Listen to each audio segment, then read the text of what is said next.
दोस्तों, कैसे हो आप सब। टीचिंग विद बानी में आप सभी मेरे प्यारे दोस्तों का स्वागत है हमारे चैनल पर।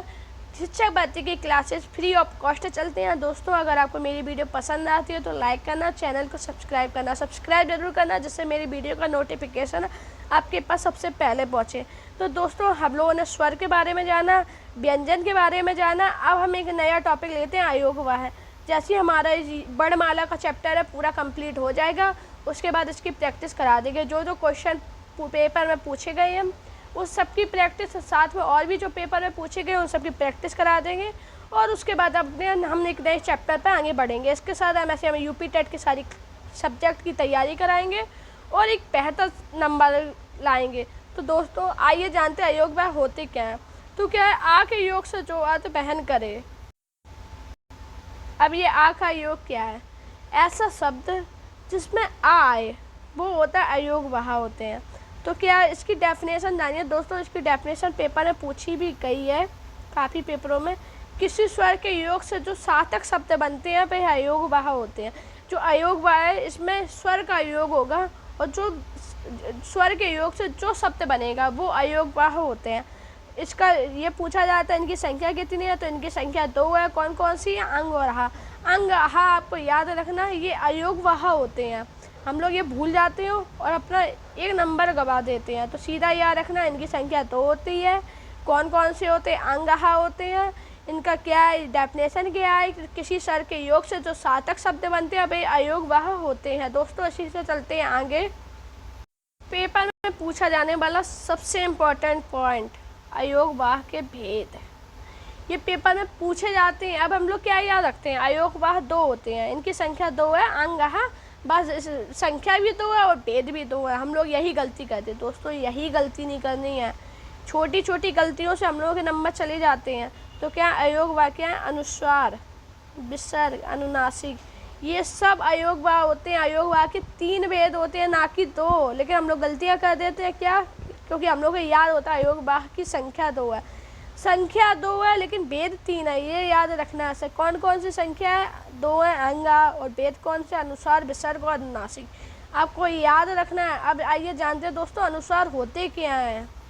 तो दोस्तों, अनुस्वार होते हैं इनका चिन्ह बिंदु होता है। बिंदु क्या है? ये एक बिंदी रखी है, किसी भी शब्द के ऊपर एक बिंदी रखी है, वो अनुस्वार है। जैसे हम लोग मामूली भाषा में अंग की बिंदी कहते हैं। हम लोग बोलते हैं छोटे में अंग की बिंदी, आहा की बिंदी, वही है अनुस्वार। अनुस्वार क्या है? अंग की बिंदी। जैसे अंश, हंस, ये सब क्या है? ये सब अनुस्वार है। अंग की बिंदी है वही अनुस्वार है। और जो आहा की बिंदी है वो विसर्ग है। विसर्ग क्या है? प्रातः, नमा, ये सब विसर्ग है। या इसी में हम लोग गलती कह देते हैं। तो अनुस्वार का चिन्ह बिंदु होता है और विसर्ग में 2। आपको पता ही, आ की बिंदी वही विसर्ग होता है। तो सीधा इसका एग्जाम्पल यही है, प्रातः, नमः, अंश और हंस। आपको याद रखना है अनुस्वार क्या है और विसर्ग क्या है। दोस्तों, अब गलती कहाँ होती है? गलती होती है अनुनासिक में।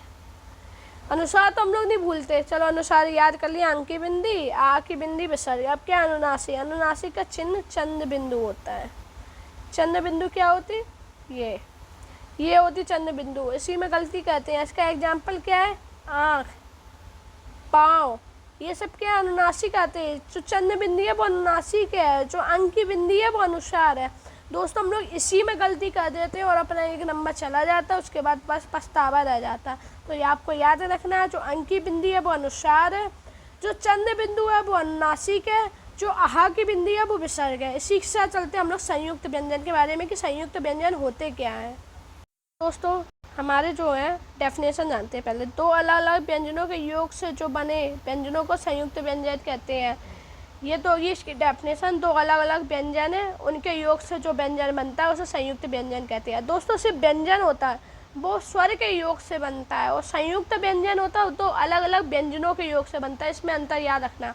जो सिर्फ व्यंजन में आएगा वो स्वर के योग से बनना है, लेकिन जो संयुक्त व्यंजन में आएगा वो व्यंजन के ही योग से बनना है। तो दोस्तों, पेपर में जो सबसे इम्पोर्टेंट है, इनकी संख्या 4 है। 4 संयुक्त व्यंजन है। अब क्या हो गया, हम लोग कन्फ्यूजन कर देते हैं कि नहीं क्या है, भूल गए। तो आपको याद रखना इनकी संख्या 4 है। कौन कौन से? ये चारों संयुक्त व्यंजन में ही आते हैं। हम गलती कर देते हैं। तो कौन कौन सी छा, का और सा, जो आधा का और ये सा दोनों मिलके बनाते हैं छा। इसी को आपको याद रखना। त्रा क्या है? त्रा आधा ता और रा, देखो अलग अलग व्यंजन है। ता भी व्यंजन है, रा भी व्यंजन है, दो अलग अलग व्यंजनों का योग हो रहा है, तब त्रा बनना है। तो आपको सी के साथ याद रखना है कि संयुक्त व्यंजन होते क्या है।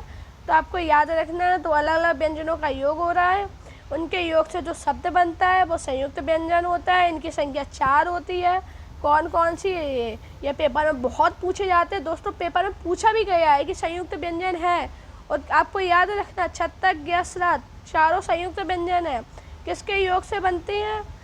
का प्लस सा के योग से छा, ता प्लस रा के योग से त्रा, जा प्लस या के योग से ज्ञा और सा प्लस रा के योग से स्रा। आपको याद रखना है, ये क्वेश्चन में पूछे गए हैं टू द पॉइंट, और हम लोग बहुत गलतियां कर देते हैं बड़माला को छोड़ के। पेपर में पूछे जाते हैं और ज़रूर पेपर से आता है, संयुक्त व्यंजन से क्वेश्चन बनते हैं। दोस्तों अगर आपको मेरी वीडियो पसंद आई हो तो लाइक करना, चैनल को सब्सक्राइब करना, जिससे आगे आने वाली वीडियो नोटिफिकेशन सबसे पहले पहुँचे। दोस्तों धन्यवाद।